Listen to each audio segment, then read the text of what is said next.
Halo semuanya, selamat datang kembali di On Road Indonesia. Sesuai dengan target penyelesaian dari LRT Jakarta fase 1B yang menyambungkan velodrome sampai ke arah Manggarai, yaitu di bulan Agustus, maka kali ini kita berkesempatan untuk melihat langsung update on-site Stasiun LRT Jakarta fase 1B Rawamangun. Sebelumnya terima kasih kepada Jakpro dan juga Satker LRT Jakarta fase 1B yang telah memberikan kita kesempatan. Halo, selamat sore Bang Zulfi. Ya, ini Bang Zulfi dari Jakpro. Kemudian di sini kita berada di Stasiun LRT Jakarta fase 1B Rawamangun yang ini nampaknya sudah semakin siap ya. Jadi kita akan tanya-tanya dengan Bang Zulfi. Yang pertama nih Bang Zulfi, kesiapannya sudah berapa persen nih untuk yang Rawamangun sendiri? Jadi saya cerita dulu dari progres keseluruhan. Siap. Progres keseluruhan dari Rawamangun sampai dari Velodrome sampai Manggarai itu sekarang semuanya sudah 97,99%. Oke. Khusus di Rawamangun ini sudah 99%, hanya menyisakan detail-detail kecil. Jadi kayak seperti arsitekturalnya, jadi untuk window wall-nya, entrance, dan tinggal detail-detail kecil kayak kelistrikan gitu. Oke, finishingnya dikit lagi ya. Tapi semua fungsi dan fasilitas yang ada di sini tuh semuanya udah nyala. Sudah lengkap. Oke. Yang kedua, ini kan yang penting bagi masyarakat itu adalah akses. Nah, aksesnya itu ada di beberapa titik jadinya, dan pakai apa gitu aksesnya? Jadi akses di Rawamangun ini ada 4 entrance. Jadi di setiap sisinya itu ada 2. Jadi lengkap, mulai dari eskalator ada, dari lift ada, dari tangga pun ada. Jadi untuk teman-teman difabel juga nanti itu kita lengkapin semua, liftnya sama guiding blocknya juga ada semua. Oke. Ini contohnya, ini adalah lift, kemudian ini guide blocknya. Jadi memang disabilitas nggak boleh jauh-jauh setelah keluar dari lift, terus langsung ke di sekitar lift saja naik kereta. Baik, yang ketiga, fasilitas apa saja nih selain tadi akses yang bagi masyarakat nantinya, misal area komersial atau lainnya? Jadi kalau di setiap stasiun itu semuanya nanti ada area komersial. Jadi untuk teman-teman nanti yang ingin membuka tenan di sini, bisa jadi tenan. Nanti lewatnya lewat operator LRT Jakarta. Oke. Sama nanti ada di setiap stasiun juga ada musola. Ada toilet, ada lengkap semua. Oke. Nah, ini yang menarik, di lantai paling atas kita punya toilet nih khusus Rawamangun ya. Ada di 2 sisi, baik di sisi utara yang itu atau juga di sisi selatan. Ini fasilitas yang mungkin di tempat lain nggak ada gitu ya. Alhamdulillah. Jadi bagi masyarakat yang hasilnya naik kereta terus habis itu mau ke toilet dulu, jadi dekat gitu. Terus bagi yang mau beribadah itu juga ada musola lengkap dan cukup bagus. Baik, terima kasih Bang Zul. Semoga cepat selesai dan lancar. Jadi berdasarkan informasi dari Bang Zulfi tadi, tim Jakpro ya, untuk progres secara keseluruhan stasiun LRT Jakarta fase 1B Rawamangun ini telah mencapai 99%. Jadi tinggal sedikit lagi finishing. Kemudian aksesnya ini lebih lengkap, kita bisa bahas. L ini adalah lift ya, lift ada 4. Lalu ada E, ini adalah eskalator, dan ada T. T ini adalah anak tangga yang bisa dipergunakan oleh masyarakat. Nah, posisi dari L itu ada di struktur stasiun di kedua sisinya, utara dan selatan. Lalu ada akses L juga, lift yang dari arah halte Transjakarta di depan sana bisa dipakai oleh penumpang Transjakarta untuk naik ke stasiun LRT Jakarta. Lalu ada lift lagi di seberang kita ini, yaitu di JPO yang panjang di dekat McDonald. Baik, perjalanan kita mulai tepat di area entrance anak tangga di sisi timur dari stasiun LRT Jakarta Rawamangun. Barusan kita bersama Om Ril dari tim Jelajah Jakarta, bisa di-visit juga channel beliau.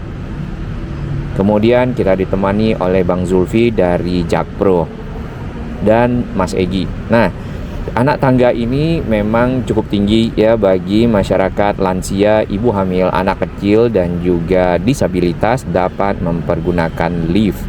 Lift ini ada di dekat anak tangga, di situ juga ada remnya, yaitu jalur naik ke lift yang bisa dipakai oleh disabilitas, misal menggunakan kursi roda. Sampai di bagian atas kita ketemu dengan lift untuk akses anak tangga tersebut. Kurang lebih koridor untuk menuju ke area stasiun adalah seperti ini. Cukup rapi, cukup lebar, dilengkapi dengan guide block ya. Untuk disabilitas, tunanetra misalnya bisa menggunakan moda transportasi ini.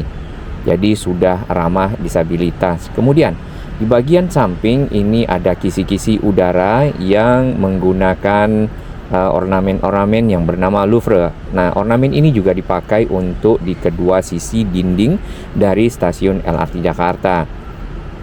Nah, berdasarkan informasi dari Bang Zulfi ya, untuk akses ke arah stasiun nanti ada entrance-nya, ini masih unpaid. Dan masyarakat yang akan menuju ke halte Transjakarta pun itu bisa naik anak tangga tadi, lalu mengikuti lorong ini, turun menggunakan lift, atau di ujung itu bisa menggunakan anak tangga. Yang sisi peron selatan.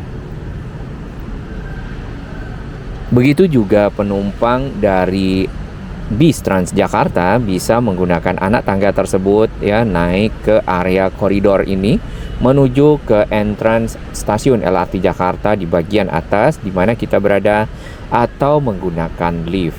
Nah, di bawah ini adalah halte bis Transjakarta Kayu Jati yang memang diintegrasikan dengan stasiun LRT Jakarta fase 1B Rawamangun. Ini liftnya.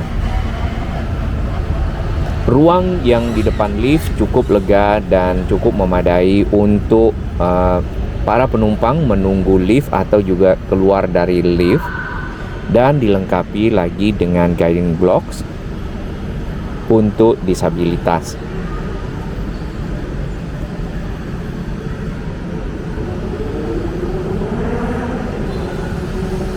Ini liftnya adalah lift kaca, memudahkan juga para pengguna moda transportasi untuk melihat situasi yang ada di sekitar. Di bagian pinggir koridor ini dilengkapi dengan pagar ya, pagar pembatas terbuat dari stainless steel, nampaknya bisa dipakai juga oleh tunanetra untuk pembimbing ya, menuju ke area guide block yang ada yang sudah disiapkan. Area unpaid ataupun jalur yang belum berbayar sampai ke gate itu tersambung bahkan ke arah seberang ya, ataupun ke arah eskalator. Jadi jalur ini dapat dipergunakan oleh masyarakat untuk menyeberang ke seberang jalan di sisi utara dari Jalan Pemuda tanpa harus lewat di bawah ya, atau di area traffic light yang tadinya traffic light namun sudah ditutup menuju ke halte Transjakarta misalnya, atau juga bisa lagi terus ya ke arah ujung. Nanti kita akan lihat koridor di samping struktur bangunan stasiun yang juga unpaid dan bisa menyeberang dari sini ke arah McDonald, Burger King, atau juga Ayam Goreng Suwarti, Shell, dan Pertamina.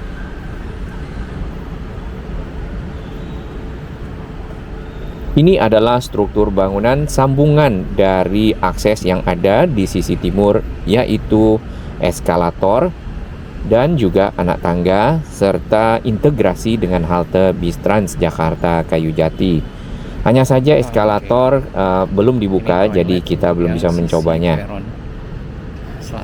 Baik, kita mulai masuk ke area concourse dan ada gate di depan sana. Area ini masih belum berbayar. Nah, di bagian pinggir terdapat pipa-pipa ya, mungkin itu adalah gas atau juga mungkin pipa air yang disiapkan untuk nantinya retail ataupun tenan-tenan bisa menyewa lokasi ini untuk misalnya berdagang, berjualan makanan dan minuman. Yang ini juga ada listrik ya, power yang disiapkan untuk para tenan. Bagi yang berminat untuk menyewa ataupun rental dari tempat ini sebagai tenan, bisa menghubungi LRT Jakarta, karena Jakpro sendiri itu mengelola khusus proyek secara keseluruhan dari pembangunan struktur dan pembangunan LRT Jakarta menyeluruh dari velodrome sampai ke arah Manggarai. Di bagian atas ini terdapat display ataupun TV ya, layar TV screen yang cukup lebar berisi informasi tentang jadwal kereta, biasanya seperti itu, ditambah lagi mungkin ada informasi-informasi lainnya. Nah, yang menarik di area unpaid ini masih belum berbayar, ada toilet. Toilet ini bisa dipergunakan oleh masyarakat ya pada saat melintasi menyeberang misal dari sisi selatan Jalan Pemuda ke sisi utara tanpa harus masuk ke gate.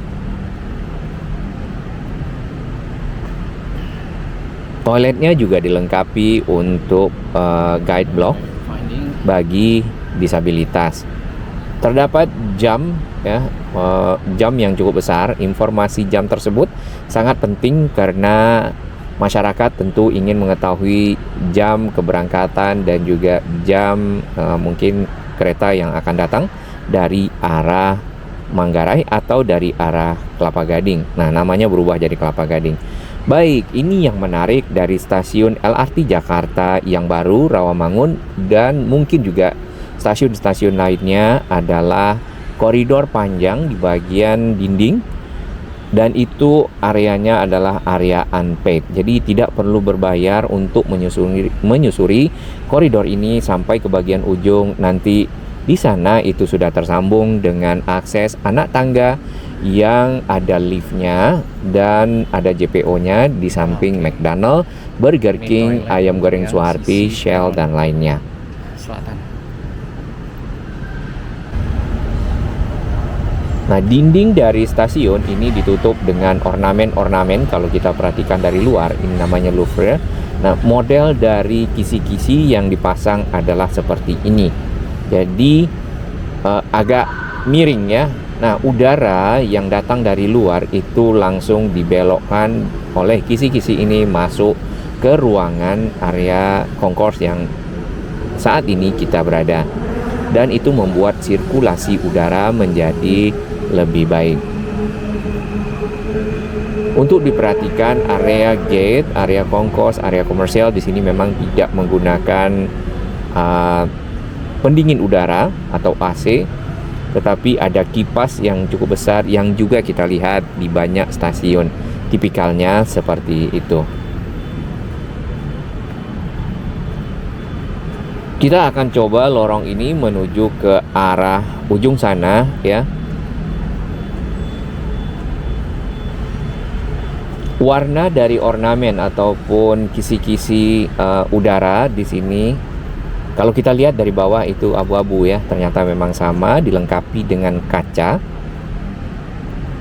di bagian tengah untuk tentu melewatkan sinar matahari sehingga sirkulasi udara dan juga penerangan di dalam dari stasiun, area concourse, area gate, dan lainnya menjadi optimal.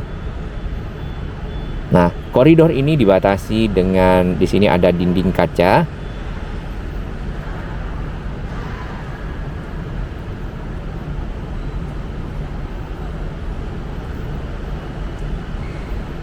Cukup menarik, juga ada pagar ya di bagian sisi ke arah pinggir.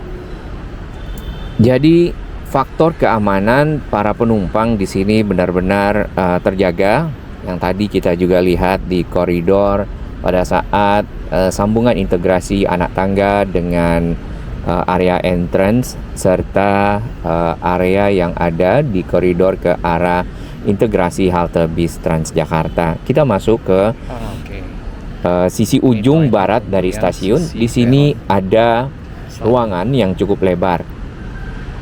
Nah, tenan yang akan menggunakan ini biasanya tenan yang agak lebih besar, sudah disiapkan juga AC ataupun sistem pendingin. Kemudian kita lihat ini ada ruang kaca, namanya cash room ya. Tapi biasanya ada petugas yang menyediakan layanan untuk misalnya informasi atau pembelian tiket dan juga mesin tiketing. Terdapat 10 gate di sana. Nanti kita akan lihat lebih dekat. Dan salah satunya tentu adalah gate yang agak lebar yang dipergunakan oleh para disabilitas.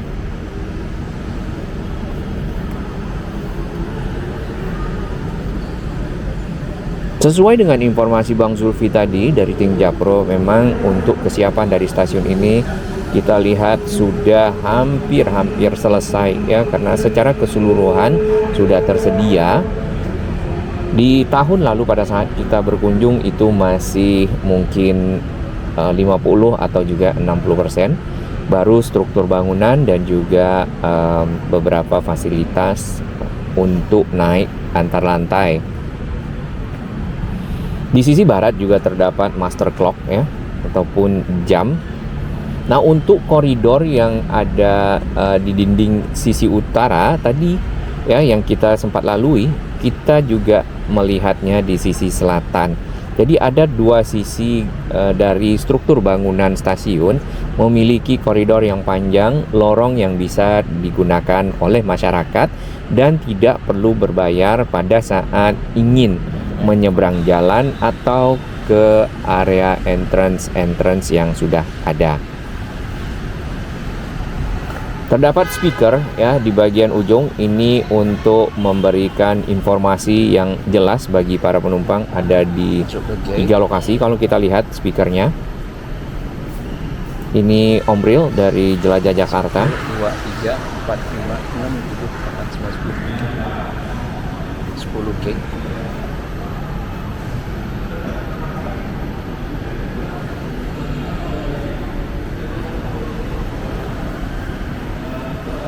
Kemudian ini adalah gate untuk disabilitas tunanetra karena sudah ada guide blocknya dan ada display di sana yang tadi menginformasikan jadwal kereta datang dan mungkin juga jadwal kereta yang akan berangkat.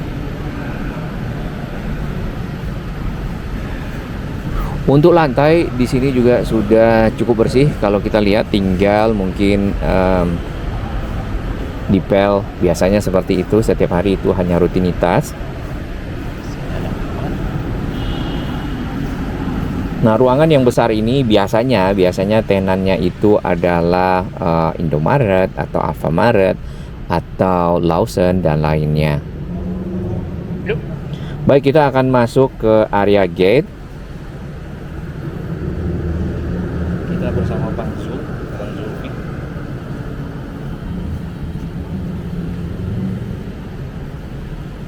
Sampai di bagian tengah ini ada lift ya di kedua sisinya.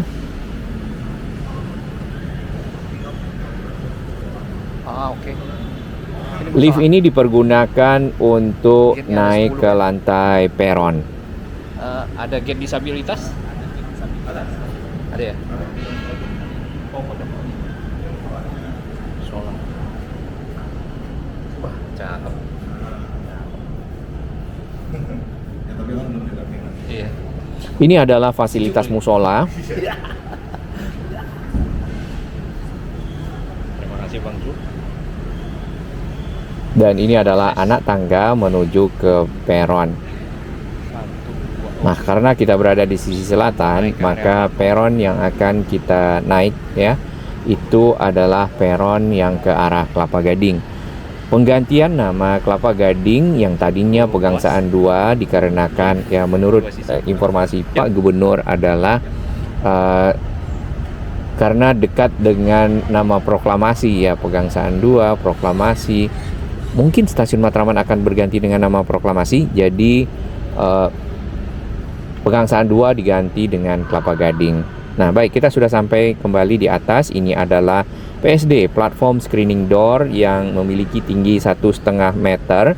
Kemudian ini sudah diuji coba ya, keretanya juga sudah lalu lalang, bahkan diuji coba sampai ke arah Matraman. Dan sudah sukses, tinggal mungkin uji coba publik ya berikutnya, karena memang secara waktu kita sudah masuk di bulan Agustus